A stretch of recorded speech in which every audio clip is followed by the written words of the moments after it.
launched in 1952 to 1953. Appointed by the Government of India in 1952 under the chairmanship of Dr. A. Lakshman Swamy Mudaliar. Former Vice Chancellor थे ये किसके, Madras university के. The commission submitted the report on August 1953. Aim क्या था इस commission का? Aim था to inquire about the problems of the secondary education, examine the existing system of the secondary education in the country, to suggest the measures to improve the secondary education in the country, and to organize the content secondary education and establish its relation to the primary and higher education. ये इसके क्या थे उद्देश्य थे. अब report of the commission क्या था आपका? The report of the commission prepare the questionnaire related to the problem of the education and send it to the various educationist and teachers and educational institution. On the basis of the answer, the Commission prepared a report of 244 pages divided into the chapters submitted to it on 29 August 1953. इसका मतलब ये है कि जो commission थी वो क्या देखना चाहती थी कि जो प्रॉब्लम्स आ रही हैं सेकेंडरी एजुकेशन में उसको को रिलेट करवाना चाहती थी और चाहती थी उसको कौन एनालाइज करे, एजुकेशनिस्ट, टीचर्स और एजुकेशनल इंस्टीट्यूशन. फिर उसके बिहाफ पर वो क्या बनाए, अपनी रिपोर्ट तैयार करें. और वो रिपोर्ट कितने पेजेस की बनी थी? 244 पेजेस की बनी थी, जिनको चैप्टर्स में डिवाइड किया गया था. और ये रिपोर्ट कब सबमिट की गई थी? 29 अगस्त 1953.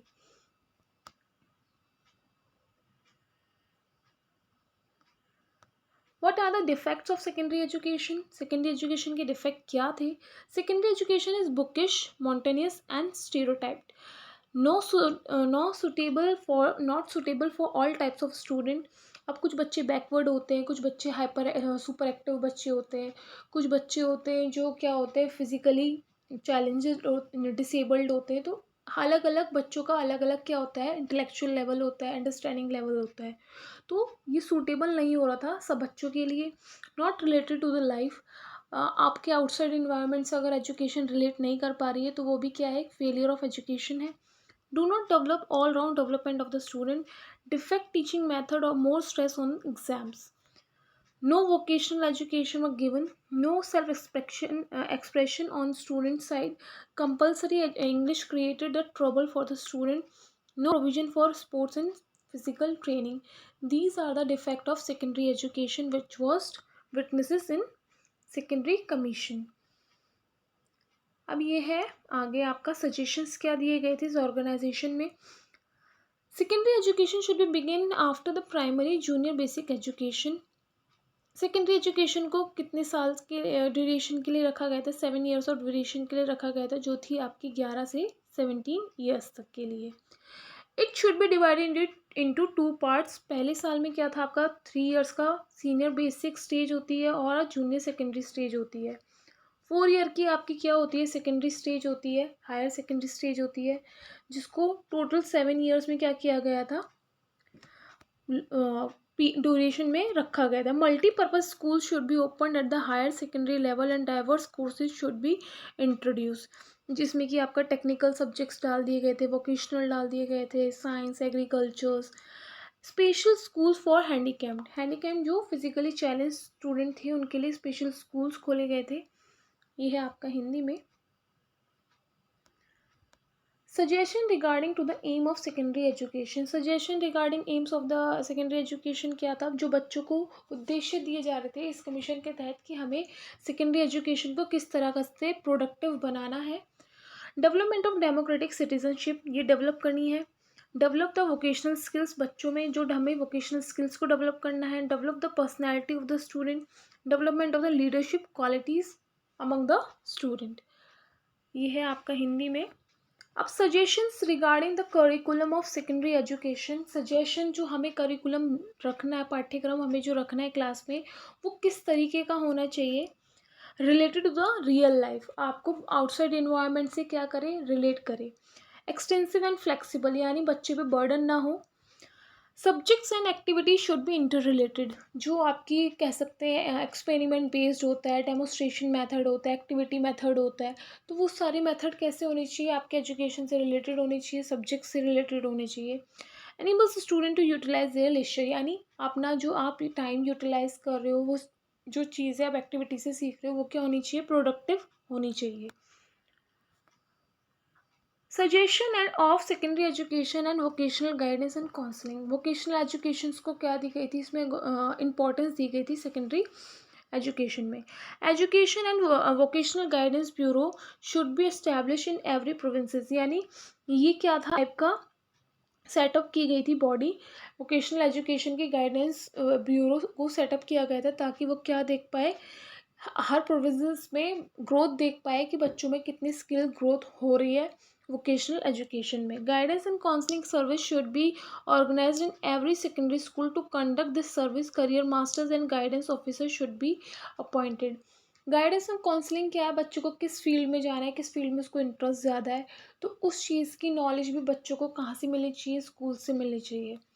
Training of the career masters and guidance officer should be organise by the central government.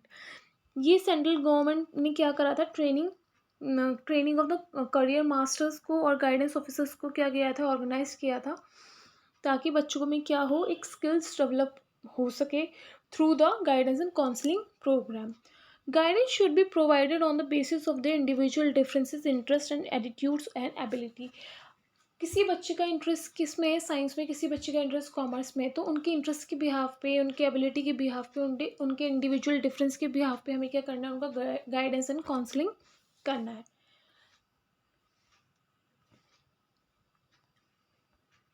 Curriculum क्या था आपका जूनियर सेकेंडरी एजुकेशन का, इसमें मदर टंग रखी गई थी, जो आपकी मदर टंग का रीजनल लैंग्वेज आप बोलते हो, एंड एक नेशनल लैंग्वेज बोली गई थी। हिंदी जिनकी नहीं है उनकी हिंदी रखी गई थी रीजनल सेकेंडरी नेशनल लैंग्वेज, और जिनकी हिंदी है उनको कोई भी संस्कृत हो गया, कोई भी आप नेक्स्ट लैंग्वेज आप चूज़ कर सकते हो as per your choice. Third रखी गई थी आपकी English, social science, general science, mathematics, arts and music, handicraft and physical education. These are the subjects of junior secondary education. अब आ जाते हैं हायर सेकेंडरी एजुकेशन में कौन से सब्जेक्ट्स रखे गए थे जो कंपलसरी थे। मदर टंग था कंपलसरी, हिंदी और any other language as per your choice.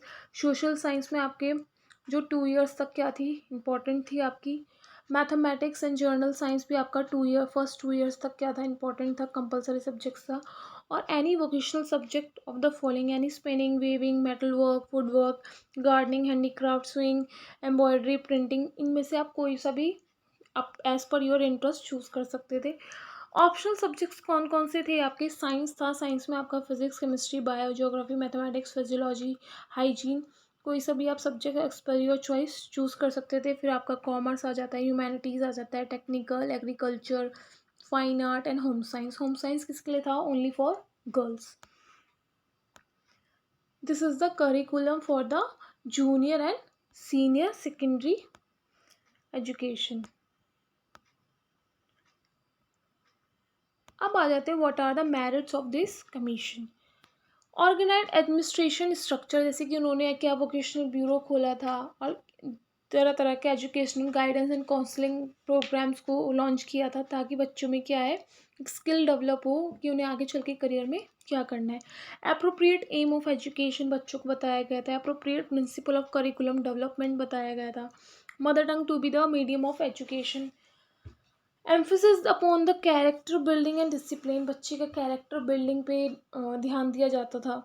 Reforms in teaching status, जो टीचिंग स्टेटस थे उनमें रिफॉर्म लाया गया था, टीचिंग एड्स जोड़े गए थे, एक्टिविटीज़ प्रोवाइड कराई गई थी, एक्सपेरिमेंट बेस्ड मेथड्स प्रोवाइड कराए गए थे। Emphasis upon the educational vocational guidance.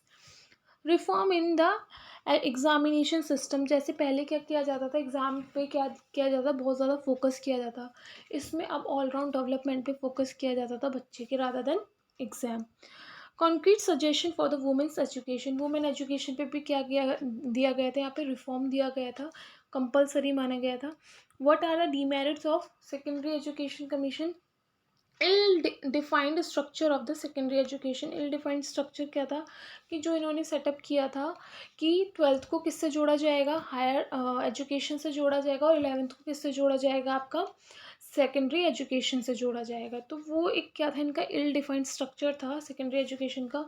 Overburden curriculum जैसे कि आपका वोकेशनल एजुकेशन के साथ साथ इन्होंने टेक्निकल सब्जेक्ट्स जोड़े थे, एग्रीकल्चर जोड़ा था।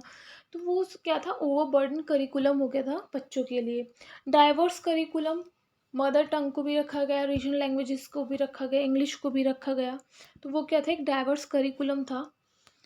No clear suggestion for the English के लिए कोई यहाँ पे क्या दिया गया था, क्लियर सजेशन नहीं दिया गया था। ये भी क्या है, एक बहुत बड़ी डिमेरिट थी। कॉस्टली मल्टीपर्पज़ स्कूल्स क्या था, एक बहुत बड़ा डिमेरिट था सेकेंडरी एजुकेशन का। Impractical suggestion regarding the non government schools और inappropriate suggestion regarding the religious and moral education.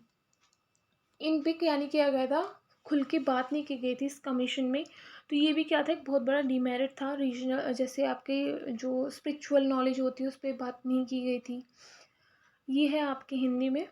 This is it for today. If you like my video then subscribe my channel and thanks for watching my video.